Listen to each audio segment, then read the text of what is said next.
Ეთერში გუნდები და განაგრძობთ ჩვენს გადაცემას.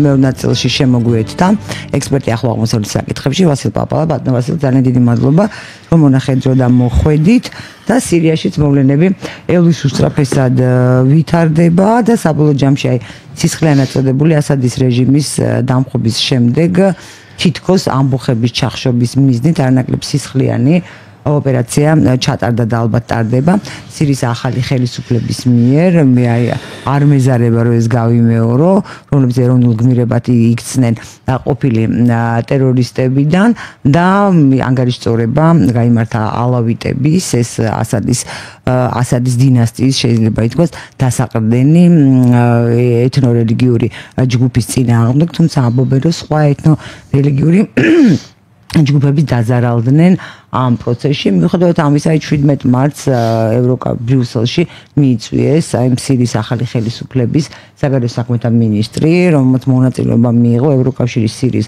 ყოველწლიურ შეკრებაში, თუმცა იქ ევროკავშირული ბიუროკრატიის აზრიც კი გაიყო, იმიტომ რომ ნაწილი ამბობს, რომ ამბოხება უნდა ჩაეხშოთ დიახაც, ხოლო ნაწილმა თქვა უნდა გამოვიძიოთ თუ იქ თქვათ უდანაშაულო ადამიანები დაიხოსენ, თუმცა მე არ მგონია ვინმე რამე გამოიძიოს და გამოთქვეს ფინანსური დახმარების სურვილი სირიის ახალი ხელისუფლებისადმი, სახეცვლილი ტერორისტებისადმი, არ ეროვნულ გმირებად და გერმანია მაგათაც 300 მილიონი ევროს გამოყოფას დაპირდა. მეორე მხრივ თურქეთმა დაგეგმა ყოველთვის ასე განაცხადა, რომ უახლეს შეერაღებას ხო, აი ზუსტად თქვენთან ვნახე, გადასცემს სირიის ახალ ხელისუფლებას, რაც საკმაოდ ცუდი ისეთი უსიამოვნო გზავნილი არა მხოლოდ ისრაელის მაგრამ ალბათ ირანისთვისაც. სხვა თემაა ეხა თურქეთში ბოლო დროს რუსეთისთვისაც თავისთავად რა თქმა უნდა. და სხვა თემაა კიდევ აი თურქეთში ბოლოს მიმდინარე მოვლენებით როგორ შეძლებს ერდოღანი ამ სიტუაციის კონტროლს და მის მიწოდებას ან შიგნით საერთოდ დარჩენასაც თუ არა პროცესს, თუმცა არ მგონია რაღაც ძალიან დიდი იყოს პროტესტები, მაგრამ მაინც რა მიმართულებით შეიძლება განვითარდეს მოვლენები სირიაში და თურქეთში რაც ხდება, ეს რაღაცნაირად ხო არ უკავშირდება აი ამ სირიული კონტექსტი ხო არ აქვს ამ ამბავს. გამარჯობათ, მოგესალმებით, სანამ გადავალთ იქამდე, უკავშირდება თუ არა თურქეთში ბოლოდროინდელი მოვლენები სირიასთან, ну ამას ცოტა მოგვიანებით ვიტყვი თავიდან. თავდაპირველად მინდა ამ ალავიტების თემას შევეხო. ლოგიკურიც არის ის მოპყრობა და ასეთი არაადამიანური კუთხით ანგარიშსწორებები, თავიდან არ ვამართლებ ამას, მაგრამ რაც ასადის დინასტია მოსალოდნელი იყო, ну ამას ახლა ვინ აპატიებს, ახლა რომელიმე ქართველი თუ აპატიებდა, ეს არ ვიცი, მაგრამ სირიის შემთხვევაში ახლო აღმოსავლეთში მსგავსი რამ არ ეპატიება თან დამხობილ ხელისუფლებას. იქ მიდის ანგარიშსწორება მომენტალურად ყველას. არ აქვს ინო მაგას სამეფო ოჯახიანად წყვეტავენ ყველას, არ აქვს მაგას მნიშვნელობა. ასეთი დრაკონული მეთოდებით იბრძვიან. რაც ასადების ოჯახმა და თვითონ ალავიტები ახლა კონკრეტულად ეს მშვიდობიან მოსახლეობა ახლა არ მგონია ახლა თითქოს მონაწილე ყოფილიყო, მაგრამ იქ ბევრი ასადის მინისტრის ის იყო ადმინისტრაციაში მომუშავე ხალხი, უშიშროებაში, არმიაში ოფიცრები, რომელსაც გადაიცვეს ფორმები და ნუ ძნელია ახლა ჯერ მის არქივები განადგურებულია ვინსად როგორ მუშაობდა, მაგრამ მისი იდენტიფიცირება ხდება, ნუ იმათ მოწყალად უსწორდებიან, ეს უბრალოდ სისხლიანი კვირეული რო დავარქოთ ამას, ამ პერიოდში უბრალოდ ეს დაფიქსირდა მსოფლიო ნახა რა ხდებოდა, მაგრამ იმ შუალედში დეკემბრიდან უბრალოდ არ ვიცოდით არა? აი უბრალოდ არ აშუქებდნენ თორე ახლა რა სიწყნარი იქნებოდა თქვათ რომ დაეჭირათ ასადის დემოკრატია აყვავდებოდა სირიაში. ხო, თავისთავად და თვითონ ამ აჯანყებას რაც შეეხება, ახლა ის გავიხსენებ ფაქტს, როდესაც ხაფიზ ალ-ასადი იყო ხელისუფლებაში 82 წელს ქალაქი ხამა მიწასთან გაასწორა და 20,000-ზე მეტი ადამიანი დაიღუპა იქ ქალაქი ხამა. ანუ წარმოვიდგინე ახლა შენ ქვეყნის რა თქვა რომ ქუთაისი რომ მიწასთან გაასწორო ამ თლიანად. ხო, იმიტომ რომ სიტყვაზე ვიდე ხა მიდგომაზე, ხო, ახლა ძნელია ჩვენ ეს წარმოვიდგინე რომ ამ თბილისი, იმიტომ რომ შენ არ გემორჩილება შენ მხარეს არა. ну ასეთი ის იყო ხელისუფლება, ეს ალავიტების, რომელიც დომინანტურ ძალად იქცენ 1970 წლიდან. მე რომ არაფერ არ შეიძლება იგივე სოხუმის ან ცხინვალის მიმართ თუ ფიქრობ რომ ქართული ქალაქია ანალოგიური მიდგომა. არა ქალაქს არა, მაგრამ ვინც ახლა ეთნოწმენდაში მონაწილეობდა ახლა მაგას არა ის არ უნდა ის უნდა გაასამართლო ახლა იმ მსხვერდავე მსგავსებით ჩვენ რა ქვია ალჯულანას ხომ არა ეს სხვა თემა ამ თემაზე არ მინდა კი ბატონო. სხვა არის თავისთავად ახლა ჩვენ ის.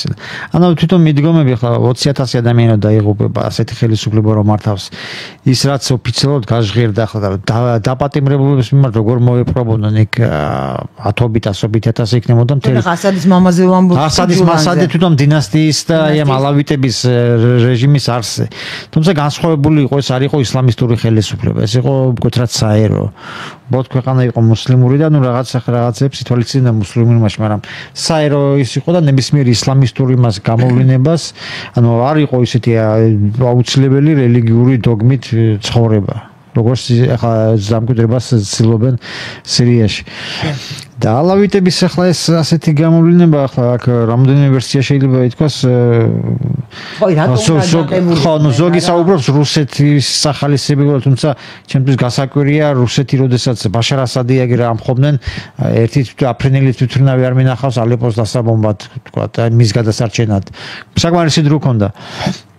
რო დაჭირდა იმას მოსკოვს ერთ დღეში გადაისროლა სამხედრო ისინი ხო 2015 სექტემბერში როცა საშიშრობა იყო ასადის დამხობის ეხლა რა ინფორმაცია არ ქონდათ ახლა იქ 25,000-იანი ხაიათახლელაშამი როგორ გამოწვლა თურქეთმა ჩვენთან აგერ ცხინვალის იმაზე სეპარატისტულ რეგიონის იმაზე რომ გადააბიჯო საზღვრის იმას ხო როგორც ის არის ისინი საზღვარ დაგაკავე მომენტალურად ახლა იქ 25,000 ულტრათანამედროვე შეიარაღები დრონებით ახლა რუსეთის დაზვერვა ან ირანის დაზვერვა რა ინფორმაცია არ ქონდათ უბრალოდ აქ სხვა რაღაცა მომენტი ქონდა თვითონ რეჟიმი არ იბრძოლა იმდენად ჩამპალი იყო ასადის ხელისუფლება კორუმპირებული რომ ვერ შეირგო ის დახმარება რო ვთქვათ ასე რუსეთის ირანის და ნუ ეს კლანების იმას შეეწირა ფაქტიურად ეს რეჟიმი რა თუ 1960 წლამდე ახლა რომ დავაკვირდეთ სირიის მოსახლეობის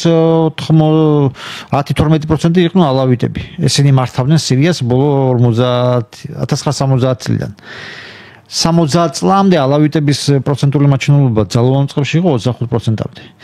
შემდეგ 2-3 წელიწადში 90%-მდე შეიცვალა. ახლა ეს გამოიწვევდა თუ არა სუნიტურ უმრავლესობაში უკმაყოფილებას როგორ ფიქრობთ? თან ახლო აღმოსავლეთი არ დაგავიწყდეთ, არ გამოირჩევა ესეთი რაღაც პლურალიზმი, დემოკრატიული, ლიბერალური იმით. ანუ დიდხანს არ ცოცხლობენ ასეთი რეჟიმები. იქ უნდა იყვნენ ვიცი მუამარ კადაფი, ან პოლ პოტი, ან ხაფეზ ალ-ასადისნაირი მართველი რომ გაუძლო და ებრძოლო ოპოზიციას. არის იქ მცირე გამონაკლისები სახელმწიფოები თქვა ტუნისი, თურქეთი, მაგრამ თავისი სპეციფიკები აქვს მაგათ. მაგრამ სირიაში ეს უბრალოდ ასე დრაკონული მეთოდით მართავდნენ და ეს აჯანყება ახლა იქ ვახსენე ალავიტების რუსეთის. ჩემთვის გასაკვირია უბრალოდ რომ არ მიეხმარა დეკემბერში. თან ახლა აწარმოებს მოლაპარაკებას მორის სამხედრო ბაზის დატოვების შესახებ და ასეთ პირობებში არაფრის მომცემი 200-300,000 შეიარაღებულ ალავიტის აჯანყების წარმოწყება რომელიც არაფერს არ შეცვლის. აბსოლუტურად ეს სოფელს ვერ დაიკავებენ თქვა ერთი დღის განმავლობაში. არ აქვს მაგათი რესურსი არ ხარდაჭერა. აზ მოკლებული ასეთი. ირანი სავსებით შესაძლებელია ირანმა ასე კუდი მოიქნიოს, რო თქვათ რომ ეს ნიღაბი ჩამოხადოს, რომ ეს შეფუთული ხაიათახლილაშამი ჯეფხატალ ნოსრასის ხო შვილიშვილები. ამათ ნიღაბი რომ ჩამოხადოს. ამ მე უფრო ფიქრობ სხვა ვერსია არის, ეს არის თვითონ ადგილობრივი დარჩენი შეიარაღებული ფორმირებები ასადის ყოფილი ჯარისკაცების იმათი ამბოხი რომ როგორ ჩანს ამ შუალედში ასადის დამხობიდან და დღემდე იმდენად გაუსაძლისი ის იყო მათ მიმართ მოპყრობა და არანაკლები ალბათ სავარაუდო დახვრეტები ახლა ვინ დათვლის მაგას 2 მილიონი ალავიტია იქ ნუ იყო ახლა ერთი 200-300,000 დატოვებდა თუ მოახერხეს და როგორც ჩანს ეს იყო ასეთი ერთგვარი მცდელობა სოფლიოს შეეხსენებინათ რომ რაც მდგომარეობაში არიან და ახლა ჩემი განმოსახედიდან ახლა რა მოდელი სახელმწიფოს ყალებდა და ვინც მოვიდა ხელისუფლებაში მათი არანაირი მომავალი არ აქვს აბსოლუტურად ან ჯობია ყველამ დატოვონ, ან მაშინ იქნებიან მონების დონემდე და აი ასე გაუსწორდებიან რა. და საინტერესო არის თქვა თვითონ აი ეს კი უნდათ რომ ეცნობებინათ სოფლიოსთვის, რასაც ცივილიზებულ სამყაროს უწოდებენ, მაგრამ ცივილიზებულ სამყარომ ამბოხებულებს დააბრალა, რომ დასახვრეტები იყვნენ. ორმაგის სტანდარტის ის არის, როცა ჭირდებათ, აქ თუმცა თვითონ მაგალითად ბრეივიკს კამფეტებს აჭმევენ, მაგრამ კი ბატონო, კი სახეში რო შეუბერო, ნუ მაგაზე შეიძლება საჩივარს დაგეწერონ, რომ გავცივდიო. რაც ასეთი აბსურდი. ორმაგის სტანდარტებია, ეს ნებისმიერი მსგავსი რამ ხედავთ უკვე ჩვენ თვალწინ არის, ამიტომ არ უნდა გვიკვირდეს, როდესაც ჩვენს მიმართ სხვანაირი დამოკიდებულება აბსურდულ რაღაცებზე, აგერ გადახედეს სირიის თემაზე, როგორც მაშინ არაფერს არ იღებენ ხმას. ამიტომ ეს ორგანიზაციები შეიძლება კარგ რაღაცებსაც აკეთებდნენ, მაგრამ ბევრ შემთხვევაში გამოჭერილი არიან აი ამ ზუსტად ასეთი რომ ინსტრუმენტები ხდებიან გეოპოლიტიკურ საქმიანობაში. როგორც Amnesty International კონდა ჩვენთან საუბარი ირანის თემაზე 75 წელს, რომ ის ანგარიში იყო წლიური, რომ პირველ ადგილზე არის რომ ირანი ადამიანის უფლებებს დარღვევით 100,000 პოლიტიკური პატიმარი არის. 75 წელს პოლ პოტი გენოციდს ახორციელებდა კამბოჯაში და ვერ გავიგე ახლა როგორ ადგენენ ამ კრიტერიუმს ადამიანის უფლებები ახლა შენ თუ დემონსტრაციის ჩატარების სამთავრობის გასაკრიტიკებლად ამის უფლებას არ გაძლევენ და იქ სოფლებს ანადგურებენ რაღაც ეთნიკური და იმით რელიგიური ნიშნით გონი სხვაობა ხომ უნდა იყოს ხო რომელია ადამიანის უფრო უხეში ხო რომელი უფრო დარღვევდა ახლა აი ბოლოს ისიც გაირკვა რომ ირანში 6,000-ზე მეტი პოლიტიკური პატიმარი არ იყო მაშინ ეს ციფრები საიდან? ესე იგი როგორც ჩანს იყენებენ ამ პოლიტიკური იარაღად ახლა.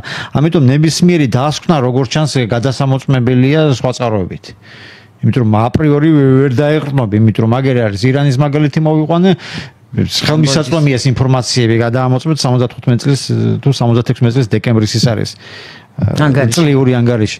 და აგერ სირიის შემთხვევაში ну ახლა გასაგებია ბაშარ ასად დიქტატორია, მაგრამ ახლა იმაზე უარესი რომ მოდის ახლა მგონი ახლა მას ატყობ, მაგრამ გჭირდებათ გეოპოლიტიკურებად დიდი მოთამაშეები დგას ალჯულანის მიმართ ისე კი მოუხვდა შარვალ კოსტუმი. კი მოუხვდა. ну კარგად მოამზადეს, კარგი ისინი ყავთ. თავებს კვეთდა ხალხს, კი ბატონო. და თურქეთმა რატომ მიიღო ეს გადაწყვეტილება? ეს გადაწყვეტილება თქვათ არც ისრაელს მოეწოდება, არც ირანს, ათეთი ხელთათმანი ესროლა ორივე ეს? ანუ ახლა რომელიღაცა უნდა დამარცხებულიყო სირიის შემთხვევაში ასადის შენარჩუნება იყო. არა, ასადი არ ამშვენად აი სირიის ახალ ხელისუფლებას რომ უნდა რომ გადასცეს შეთანამედროვე შეიარაღება და გააძლიეროს სამხედრო კომპონენტი. მე ვიძახი ამ გეოპოლიტიკურ ბრძოლის იმაზე, ახლა იქ ხელისუფლებას რო ინარჩუნებ, იქ სხვა დანარჩენ სფეროშიც პრიორიტეტი შენგა. იარაღის მიწოდების კუთხით ირანს და რუსეთს ჰქონდა ну ბაზარი, გასაღების ბაზარი რო ვთქვათ ასე. ასევე თურქეთი. ვინ უნდა მიაწოდოს სხვა? თვითონ უნდა შეავსოს ახლა სამხედრო სამრეწველო კომპლექსი, კარგად აქვს განვითარებული თურქეთს. ბაზარიც იპოვა? კი, თავისთავად ბაზარიც მანამდე არ აკლდა, მაგრამ ახლა აქ ბაზრის მოპოვებით სირიის ახალი ხელისუფლების სახით უკვე აქ გავლენებიც ექნება. იმიტომ რომ მიებამ პოლიტიკური მხარდაჭერა შეერაღების კუთხით ხელშეკრულების გაფორმება ეკონომიკური თანამშრომლობა, ну უფრო შენსკენ იქნება ვიდრე სხვისკენ. არა და სხვა მოთამაშეებიც არიან, ვინც მზად არიან ანუ აქ უფრო ეკონომიკური კომპონენტია, ვიდრე ვთქვათ სამხედრო კომპონენტი ამ იარაღის მიწოდებაში? არა, აქ იარაღის მიწოდება ჭირდება ამ ჯერეთი ბაზრის სასათვისებლად. ხო, ანუ ეკონომიკური კომპონენტი. მეორე ახლა რუსეთმა რომ შესთავაზოს თავისთავად უარს არ იტყვის, იმიტომ რომ მთელი ეს ასადის არმიის არსენალი 99% არა ისრაელმა გაანადგურა ერთ კვირაში, როცა ამხობდნენ. იმიტომ რომ ახალ ხელისუფლებას არ დაჩვენდნენ, მაგრამ ამის აღდგენის სამუშაოები ხوار შესატარებელი, ვინ უნდა შეავსოს ეს ბაზარი, რამდენისა მიმართულება იქ. მარტო ტანკები და ის ხო არა, ხო?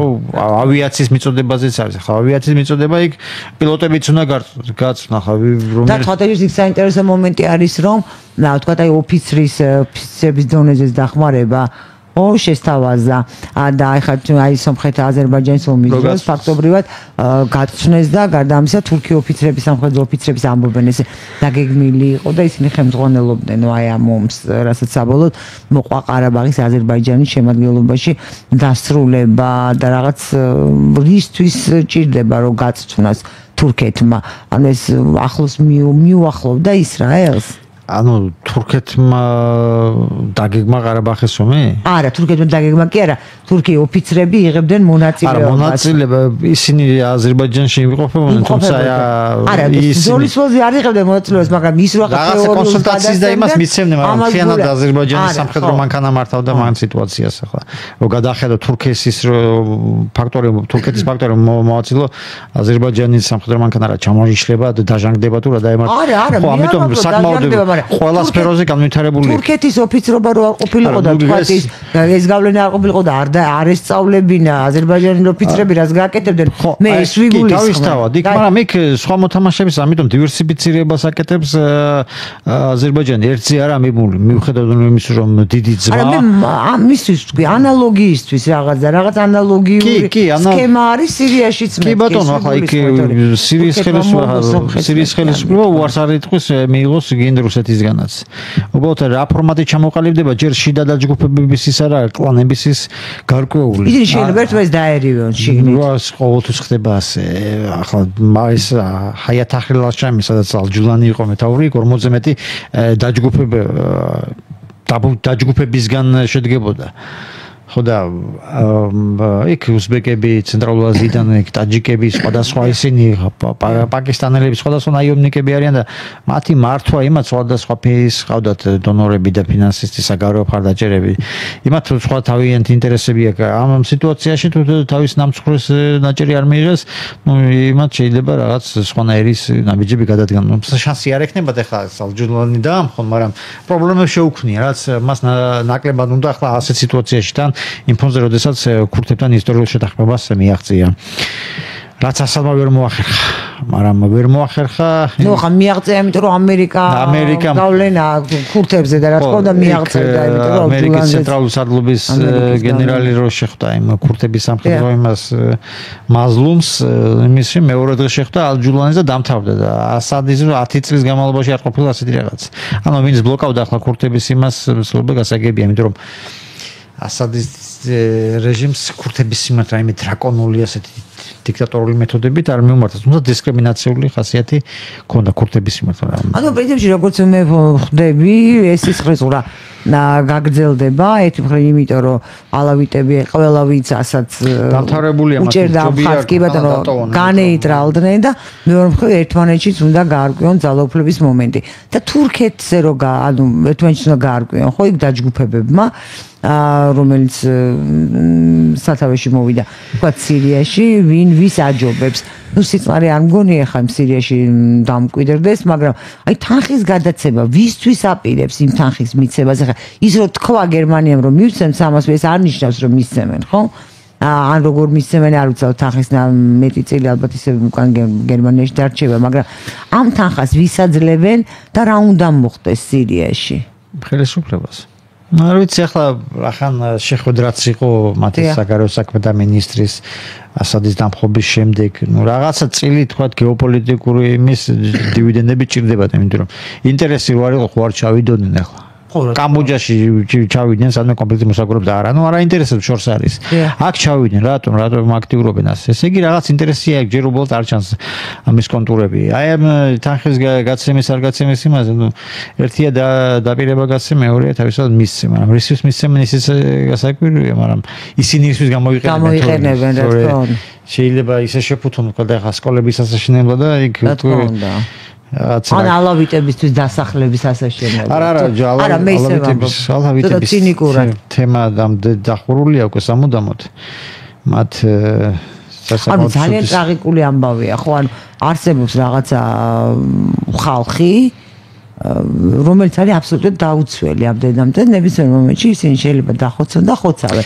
და ყველა თვალებს ხუჭავს. ჩემთვის ეს ძალიან შემზარავია. არ ვიცი უბრალოდ რომ ახლა დღეისათვის რომელი ქვეყნის მაგალითი მოვიყვანო რომ მსგავსი უფლებო ისინი იყო ალბათ მუსლიმები მიანმარში როგორც როჰინჯას ისინი ხო სხვა მეტი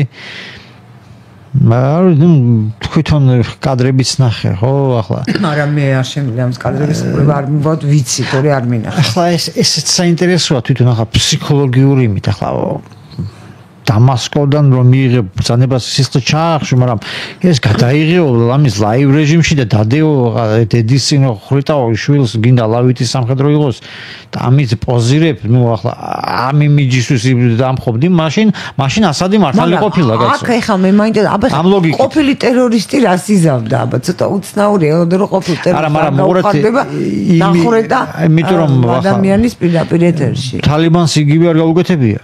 ავღანეთში, როდესაც ის დაამხეს, აი აშრაფ ღანისის ამერიკის ის რო გავიდა კონტინგენტი და აშრაფ ღანისის მთავრობა რო დაამხეს, იყო იქ თავისთავად ანგარიშსწორებები და რაღაცები, მაგრამ ასეთი არავის მე ერთი კადრი არ მინახავს ასეთი. ყოველთვის ხო ჩვენ არ გვსმენია, შეიძლება იყო კიდე, მაგრამ არ გვსმენია. არა, მაგი გავხსენდებოდა არც ოპოზიციას წერს ასეთი მასიური ვერ დამალა უკვე, ნინო თანამედროვე მტყულსაც მოიგო, მაგრამ იმ მტყულსაც რო არ წერო უკვე ესეც კითხვებს ბადეს, რომ ესე იგი მართლა არა ისეთი ის მასშტაბები, მაგრამ კაცრი რეჟიმი თავისთავად არის, სპეციფიკაა თვითონ ზოგადად რეგიონის, მაგრამ აი ასეთი ვიდეოების ჩაწერა, გადაღება, ვიცი, ისეთი სისასტიკეებს აკეთებდნენ და უბრალოდ კითხვა მებოდება, ესენი ახლადარებს აკეთებდნენ შუა საუკუნეებში, აქ რო შემოდიოდნენ საქართველოში. ეს იყო ჩემთვის არა, უფრო ჰუმანურები იქნებოდნენ, კაცო. მეც სხვათა შორის ეს იყო, რაც რატომ მე ამას უკავშირებ კიდე იმას რომ რატო ვირიაგირე ესე მტკივნეულად ეს ისტორიული მეხსიერება მეც მაშინ ასოციაციურად გამახსენდა რომ ამათ თარეში ადამიანის ვიზუალურად ხედავს რაღაცას მე სხვანაირად აღიქონს მაგას იმიტომ რომ ვიზუალის გარშე ტექსტს რო ეუბნები ნუ გონია ნუ ხო კაი გავიგე მოვისმინე და იმახსოვრა მაგრამ რო ნახავს უკვე იქ ვითარება იცვლება ამიტომ ქრისტიანებსაც დაერივნენო ეს მაგრამ ეს არ დასტურდებაო ხო თითქოს თუ ამას ვინ დაადასტურებს ეხლა ძალიან რთულია უკვე რა ვიცი მე არ ვიცი თუ ვინმეს კიდევ დარჩა ეჭვი არ ვინმეს გონია რომ რასაც ისმენ საინფორმაციო საშუალებებით რომელი ქვეყნის საინფორმაციო საშუალებაც არ უნდა იყოს რომ ის არის ერთ-ერთი ჭეშმარიტება ინფორმაციას ვამბობ მე ინფორმაციას გულისხმობ და არა ვთქვათ ვინმეს ანალიტიკას იქ ადამიანი თავის აზრს ამბობს რომ ეს სწორია და ამიტომ მე ისიც არ ვიცი ჩვენ მივიღებდით კი ინფორმაციას რომ იქნებოდნენ თქვათ ქრისტიანები ან სხვა რაღაც ეთნორელიგიური ჯგუფების წარმომადგენლები მათ მიმართაც განხორციელდა მსგავსი სისხლისღვრა, მაგრამ გავიგებდით კი რომ განხორციელებულიყო. აუღურეთ ახლა თვითონ გავრცელებულ ვიდეოებში, ნუ აზე მეტი ვიდეო ვნახე, ცხელ იმაზე როდებდნენ, სხვადასხვა წყაროებით. ხო, ზოგი რამოდენიმე ფეიკი აღმოჩნდა, ნუ სხვადასხვა პერიოდების იყო. არა მარტო სირია. ყველობა ნამდვილი იყო, მაგრამ ახლა მოხდა. ყველობა ნამდვილი იყო, მაგრამ ის სიტუაცია რაც ეწერა ტექსტში ის სხვა იყო და ქრისტიანების მიმართ ისე რაც ალავიტების მიმართ აკეთებდნენ. ნუ ალბათ ეხლაც აკეთებენ ჩვენ როცა აქ საუბრობთ. ხო, ალბათ შეწყვიტეს ეს პოზირება. ძანება გასცნო და აბარას გააკეთებდნენ. კამერების გარეშე. ხო, ნუ ახლა აბარას გააკეთებდნენ ახლა მთელი დღის განმავლობაში ახლა იქ რომ მათ არ გაუსწორდნენ და არ მიახრიტონ ვინმე ისინი ხო ამოტყოფები არიან ამ კუთხით ხო შანსი არა უბრალოდ არ გადაიღებენ ამას და მე არ შემხოდრია ეს ქრისტიანების ხო იმიტომ რომ ვერ დამალავდი ამას ახლა რუსულ არხებზე კი იყო ეს რომ ქრისტიანებს მაგრამ იქ ჯვარზე გაკლო ადამიანს ესროლეს რაღაც ასეთის იყო თავში და სად იყო როდის იყო ვინ მოკლეს ისთვის მოკლეს იქნება უბრალოდ ჯვრის ფორმის იმაზე გააკროს არა როგორც ქრისტიანი ახლა დამწვარ ეკლესიები მე არ მინახავს იქ ომის დროს იყო ამას პოზირებდნენ იქ ეკლესიებში შესვლა და იქ ხატების დემის დამსხრობა და დახვრეტას და ასეთი რაღაცები. და საშინელი კადრებიც იყო იქ იმისთია. საშინელები ხდება ორივე მხრიდან, მაგრამ მასიური ხასიათი, თუმცა არ გამოვრიცხა რომ მათაც ავიწროებენ. ახლა მე ეჭვება რომ აი ასეთი ტიპის ხელისუფლება რომ მოდის იქ და ალავიტებს ასე რო უსწორდებიან. უსწორდებიან. ხო, ნუ გასაგებია დაამხე, მაგრამ შენ თუ ამ მეთოდებით მართავს სხვას როგორ მოეპყრობი, თუ იმანაც რაღაცა არ მოეწონე. მაინც უნდა მოწონდე? ნუ მაშინ ასადი ყოფილიყარ ორი. რა თქმა უნდა. და ისიც მაშინ მართალი ყოფილა თავის ხრივ რომ არტილერიით განადგურებდა. იმიტომ რომ შენს იგივეს თუ უდგები. მარტივია სამხედრო დამნაშავეები გაასამართლე და თუ მაშინ დატოვე სიკვდილი დაჟე და დახვიტე. ხო, მაგრამ ასე ქუჩაში რომ იმას თავის ოჯახის წევრებიან. და თუ თურქეთი ეხა შემთხვევით და ჰაერზე და უსაფუძვლოდ მიარბამ უფრო სამართლიანად, მაგრამ უსაფუძვლოდ რაღაც მიზნის გარეშე თურქეთის პრეზიდენტი არ დააპატიმრებდა რა სტამბოლის მერს. და ძალიან უცნაურად მენიშნა. ერთი მხრივ ეს ოპოზიციონერი მერი არის სტამბოლის, რომელიც დააპატიმრეს და კი ბატონო და ეს ოპოზიცია ვიცით რომ არის პროდასავლური ასე ვთქვათ თურქეთში, ხო ზოგადად რომ ვთქვათ. ანუ ერთი მხრივ და შესაბამისად პროდასავლურ ძალებთან, დასავლურ ძალებთან არის მჭიდრო კოორდინაციაში. რა თადარიგი დაიჭირა ერდოღანმა თქვენი აზრით? ხო, ნუ თვითონ ურთიერთობას იმ ამოღლულთან მერთან როგორი ქონდა, ხო, სტამბოლის მერთან ხა ერდოღანს არ ვიცი, რომ ორივე იყვნენ სტამბოლის მერი. ერდოღანი 90-იანების ბოლოს ეს ბოლო რამდენი წელია, ხო, რომ გაიმარჯვა. ადგილობრივ არჩევნებში და მერი გახდა. უბრალოდ ის ბრალდებები რა საუყენეს. ნუ ახლა მე ვიცი აქედან ახლა ვიკიპედია და გუგლიდან ნასწავლი როგორ მუშაობს იქაური სტრუქტურა რა ავტორიტარული სინი ელემენტები აქვს და ძალოვან უწყებს და სპეცსამსახურებს როგორ ისაუბრებს ყურადღება და როგორ აკვირდებიან იმათ ხა იმან არ იცოდა იგი გაზრდილმა იმ სისტემაში როგორ იმართება და რო აკვირდებიან გადიდებული შუშით და ის ბრალდებები რაც საუღანეს ხო კორუფცია არის ხო ძირითადად ტენდერების არა მარტო ის იქ ტერორისტთან რაღაც ის იყო და ნუ ტერორიზმის დასამძიმებლად ალბათ გასაგებია ხო უკვე იქ ხმარო ვერ ამოიღო რა სამშობლო და დიპლომი არ ქონდა თუ რაღაცა აბსოლუტურად აბსურდული ის. უბრალოდ რაში დაჭირდა ახლა სტამბოლი, მაინც ახლა ევროპული მათ მიიჩნევა და თვითონ ზოგადად ერდოღანის პოლიტიკა ვერ დავარქმევ იმას, თქვათ, ისლამისტად იმ გაგებით, როგორც ეს ირანში მოხდა ხომეინი. ის სასულიერო პირების იმიდან იყო და ეგრევე თეოკრატიულ სახელმწიფო გადაქმნა. თურქეთში ასე არა, იმიტომ რომ ირანში საერო რეჟიმის მომხრეები დამარცხდნენ, იმიტომ რომ ის ძირითადი ბირთვი და ძალა, რაზეც ერთმანეთს ირანში საეროის მონარქია და შაჰი არ ისურვეს ებრძოლათ. შაჰმა არ უბრძანა მილიონიან არმიას ჩაეხშო რევოლუციას სისხლში და არც ერთი გუბერნატორი, მერი, არც ერთი პოლიციის შეფი, არც ერთი სამხედრო ნაწილი არ გადასულა რევოლუციის მხარეს. მკვეთრად საერო იყო. მაგრამ არის სულვა შაჰმა სისხლის დაღვრა და ამით ტახტის შენარჩუნება. ნუ კაი, მოხდა ის გასაგებია. თურქეთის შემთხვევაში სხვა ვითარება. აქ საკმაოდ ძლავრიც არის, თვალშისაცემიც არის ეს საერო რეჟიმის მომხრეების. ხა, ბოლო-ბოლო არმია მათი ის იყო ხერხემალი ერდოღანამდე ასე. ხო, ერდოღანმა შეუტია საფუძვლიანად. ხო, და უყურეთ ის წარუმატებელი სამხედრო გადატრიალების ის რო იყო. ცელობა 16 წლის ზაფხულში. ვინ იყო დასახლენი? მოსახლეობა ეს ისლამისტური იმით განწყობებით ვინც იყო, პოლიცია სპეცსამსახური. და არმიის რაღაც ნაწილი რომელმაც ვერ გაირკვა, უბრალოდ ვინ იწყებდა ამას და რა იწყებდა. რა ტიპის ის იყო ამბოხი. და ნუ ფაქტობრივად არმიის უკანა პლანზე გადაწევა და ნუ ამ რეჟიმის არსის შეცვლის ის იყო მოდელი ვის ეყრდნობა აი ამ პროცესს არმიას არ ეყრდნობა არმია შემადგენელი მნიშვნელოვანი ინსტიტუტია თურქეთის ხა ისტორიულად ხა იმპერიული ისნინა გამომდინარე თურქული არმია მაინც პატრიოტიზმს იმსახურებს მოსახლეობის თვალში თავისი ამ ტრადიციები და იმით გავლენებით რაც მათ გააჩნდა მაგრამ გადაწევა ხტო მოხდა უკანა პლანზე პოლიტიკიდან ჩამოაცილეს ახლა მისი ერდოღანამდე გენშტაბის უფროსის გამოსვლა იმაში ეთერში კანკალი იწყებოდა იმას პოლიტიკოსებს ამ სახელმწიფო იმას ყوار იწყებსო გადატრიალებას ხო სამხედროები აწყობდნენ ძირითადად და შემდეგ სვამდნენ ხელისუფლებას კი სამხედროები აწყობდნენ 60 წელს 80-ში სექტემბერში 97 წელს მემორანდუმის ის რო იყო ულტიმატუმი და ასე შემდეგ. საკმაოდ დიდი გავლენები ჰქონდა. ეხლა არა, უკანა პლანზე არიან, მძლავრი ინსტიტუტია, სახელმწიფოს ის არის ხერხემალი, მაგრამ დომინანტური არა, როგორც ეს იყო, თქვათ, ერდოღანამდე. ამ კუთხით, ამიტომ ერდოღანი იყენებს აი ამ ორ კომპონენტს, რომ საერო ძალებსაც ეხნობა, მაგრამ არ აძლიერებს ის, რომ ისინი გახდნენ დომინანტები, როგორც იყვნენ ქემალისტების მმართველობის პერიოდში. და ისლამიზმს იყენებს უკვე ახლომოსალურ პოლიტიკაში შესახცევად. იმიტომ რომ ქემალისტური იდეებით ახლომოსალურში ვერ შევა, ვიზე დაეყრდნობა იქ, რომელია კი ეს იგივეა, რაც სირიის ალავიტური ან ბაასის პარტიის იდეებით შეხვდნენ თქვა და ერაყში. ერაყში სადამ ჰუსეინი დაამხეს ბაასის პარტია მართავდა იქაც.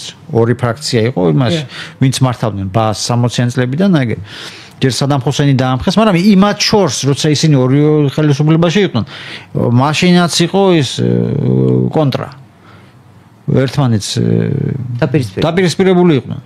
როგორც ეს პარტიები ისვლიდა მე ვარო მთავარიო პანარაბულ იმაზე ნაციონალისტურ საქმეში. ანუ საერო ნაწილზე მიიტანა ეხლა იერიში ერდოღანმა? საეროზე მიიტანა, მე ვინ არის და თვითონ ეს მერი თავისთავად მარტო მერზე არ გამოდის აქ შეტევა. იმიტომ რომ სხვანაირად შეიძლებოდა ასე, მაგრამ ასე დემონსტრაციულად ხო, აი მეც ეს უსაფუძვლოდ არ იქნებოდა რაღაც მექანიზმები, რომ მაგის უფლებამოსილება შეჩვენა. ასე დააპატიმრო, ანუ ესე იგი ანუ მაშინ ის ვერ ყოფილა მთლად ალაგებული, რომ არ იცოდა პირებს აკეთებდა.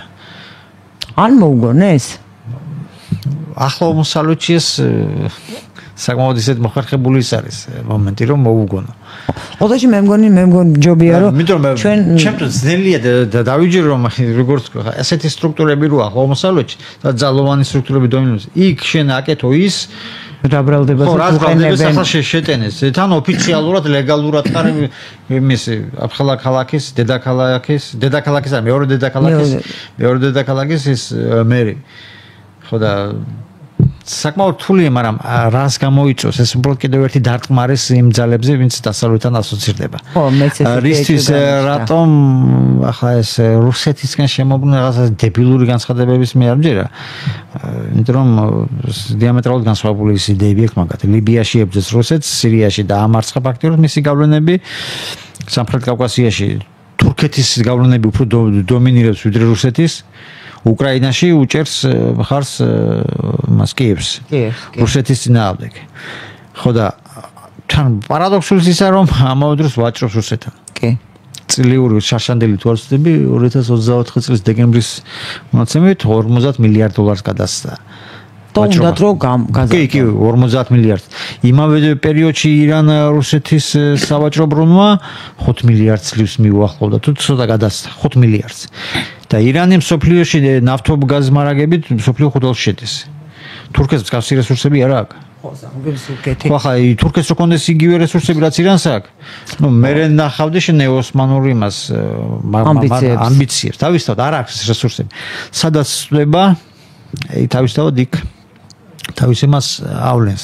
ამიტომ ეს მაინც ანტიდასავლური ნაბიჯია თავისთავად ერდოღანის მხრიდან, იმიტომ რომ ძირს უთხრეს იმ ძალებს, ვინც მოიაზრება დასავლეთის. ხო, დასავლეთი, იმიტომ რომ საპრეზიდენტო არჩევნები როდის უნდა ჩატარდეს ახლა. ნუ მომდევნო საპრეზიდენტო არჩევნებზე ვინ იქნებოდა თავისთავად ახლა მისი მთავარი კონკურენტი? და თადარიგი წინასწარ დაიჭირა. კი ბატონო, როგორც რუსეთში იმან, ხო, პუტინმა მოასუფთავა მთელი ველი. და მხოლოდ თვითონ დარჩა. ხო, ბინოკლით ვერ ნახავ ვინ არის ჰორიზონტზე, თქვა, შეიძლება განეხილებოდეს კონკურენტი. ყველა მოიცილა. კი ბატონო. ნახოთ აბა როგორ განვითარდება მოვლენები თურქეთში, როგორ გავხდა ეს სირიაში, ყოველ შემთხვევაში შეგვიძლია უნდა განვითარდეს, ჩვენ ალბათ ნაკლები მოძრაობები უნდა გავაკეთოთ, იმის ნაკლებად დავზიარდეთ, ვინაიდან არ ვიცით რა პროცესები მიმდინარეობს და შეიძლება უნებლიეთ აღმოჩნდეთ ვინმე სამიზნეში. ძალიან დიდი მადლობა ბატონო, ძალიან დიდი მადლობა მაყურებელსა და მსმენელს, ჩვენ გემშვიდობებით და ხვალ შევხვდებით 90 და 10 წუთზე ნახვამდის.